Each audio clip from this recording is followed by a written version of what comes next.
Hi అండి, అందరికీ welcome back to my channel. అందరు ఎలా ఉన్నారండి? మేమైతే చాలా బాగున్నామండి.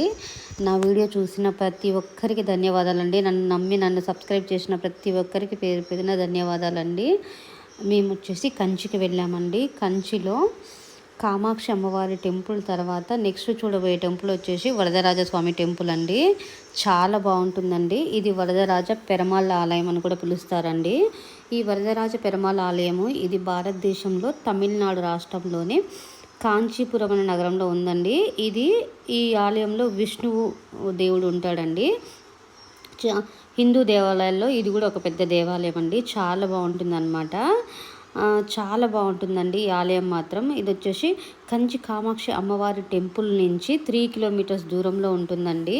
ఈ టెంపుల్ వచ్చేసి మీరు కంచి కామాక్షి అమ్మవారిని దర్శించుకున్న తర్వాత అక్కడ ఆటో వాళ్ళు ఉంటారండి. పర్ హెడ్ 100 రూపీస్ ఏమో ఛార్జ్ చేస్తారనమాట.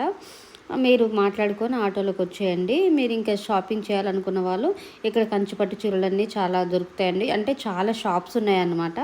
మీరు చూసుకొని షాపింగ్ చేసుకోండి. చాలా బాగుంటుంది. టెంపుల్ మాత్రం చాలా బాగుందండి. ఇందులో వచ్చేసి విష్ణువు దేవుడు ఉంటాడు అండి. ఇంకేంటంటే మెయిన్ ఏంటంటే బంగారు బల్లి అనమాట.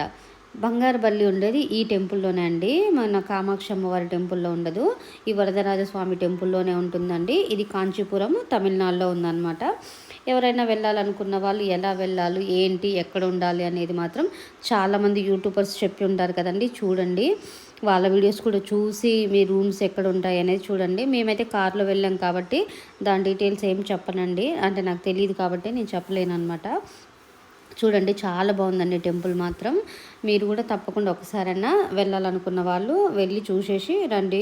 చాలా బాగుంటుందండి టెంపుల్. ఇది తమిళనాడులో ఉందన్నమాట. ఇంకా మేమైతే కంచి కామాక్షి అమ్మవారిని చూసుకొని తర్వాత వరదరాజస్వామి టెంపుల్కి వచ్చామండి. ఇక్కడికి వచ్చేవరకల్లా మాకు 5:30 or 6 అయింది అనుకుంటండి. ఇంకా మేము ఏం చేసామంటే, ఎందుకంటే మళ్ళీ 8:30కి క్లోజ్ అవుతుందండి. 3:30 to 8:30 అనమాట. అంటే ఓన్లీ 2 టైమ్సే దీనికి టెంపుల్స్ ఓపెన్లో ఉంటాయి అనమాట అండి. మార్నింగ్ 9 to మళ్ళీ 12:30 ఏమో ఉంటుంది. ఆ తర్వాత దాని టెంపుల్ క్లోజ్ అవుతుంది. మళ్ళీ ఈవినింగే ఓపెన్ చేస్తారనమాట. అందుకే టైమింగ్స్ అయితే ఎగ్జాక్ట్లీ నాకు తెలియదండి. జస్ట్ తెలిసిన వాళ్ళకి చెప్తున్నాను.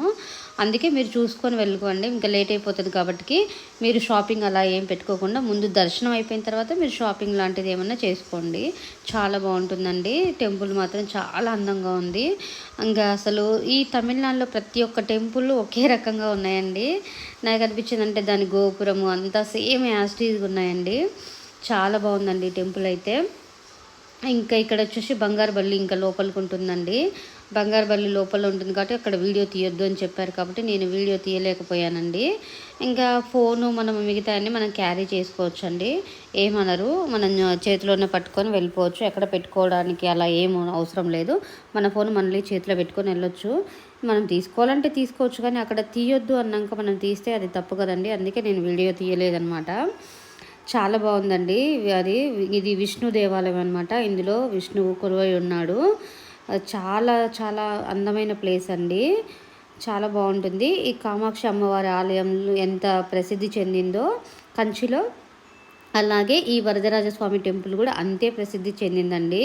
దీన్ని ఇంకా వరదరాజ పెరుమాళ్ళ ఆలయం అని కూడా పిలుస్తారండి. చాలా బాగుంటుందన్నమాట.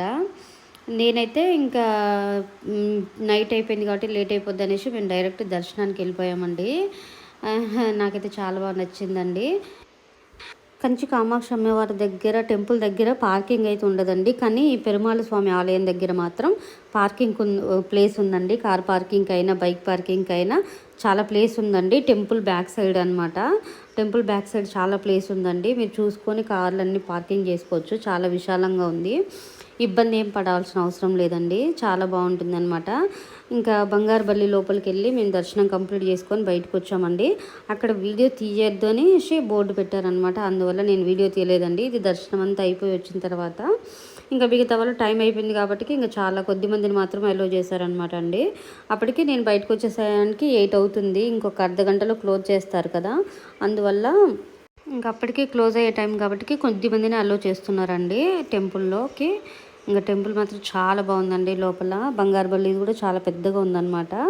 అక్కడ 50 రూపీస్ ఇస్తే డైరెక్ట్ పంపించేస్తున్నారు. అలా వెళ్ళాలి కూడా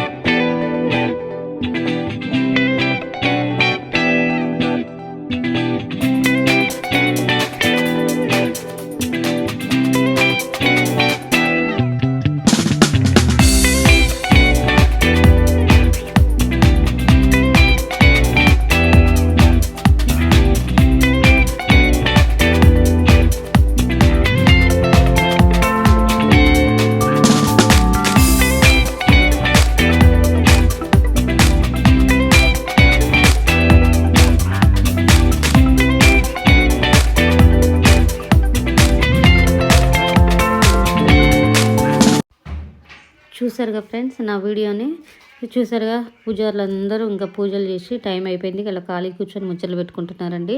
ఈ గుళ్ళో ప్రసాదం అంటూ ఏం పెట్టలేదండి. వాళ్ళైతే ప్రసాదం ఒక పూజారి 20 రూపాయలు 30 రూపాయలు లెక్క నమ్మేసుకుంటున్నాడండి. అంటే మనం టెంపుల్ అంతా దర్శనం అంతా అయిపోయి ప్రసాదం పెడుతురు ఏమని చేయి చెప్తే, లేదు 30 రూపాయలు ఇస్తే ప్రసాదం పెడతా అన్నాడండి. అది కూడా చిన్నపిల్లలు చేయి చెప్తే ఆ మాట అన్నాడు అనమాట. అందుకే ఈ విషయం చెప్తున్నానండి, తప్పుగా అనుకోకండి. అంటే గుడి బయట అమ్మితే ఓకేలే, వీళ్ళు ఇక్కడ సేల్ చేస్తున్నారు అనుకుంటారండి. దేవుడి దర్శనానికి వెళ్ళే ఆ ద్వారం దగ్గరే అమ్ముతున్నాడు అనమాట. ఇదే అండి నా చిన్న వీడియో. నా వీడియో నచ్చినట్టయితే లైక్ చేయండి, షేర్ చేయండి, సబ్స్క్రైబ్ చేయండి. ప్లీజ్ అండి సబ్స్క్రైబ్ చేయండి.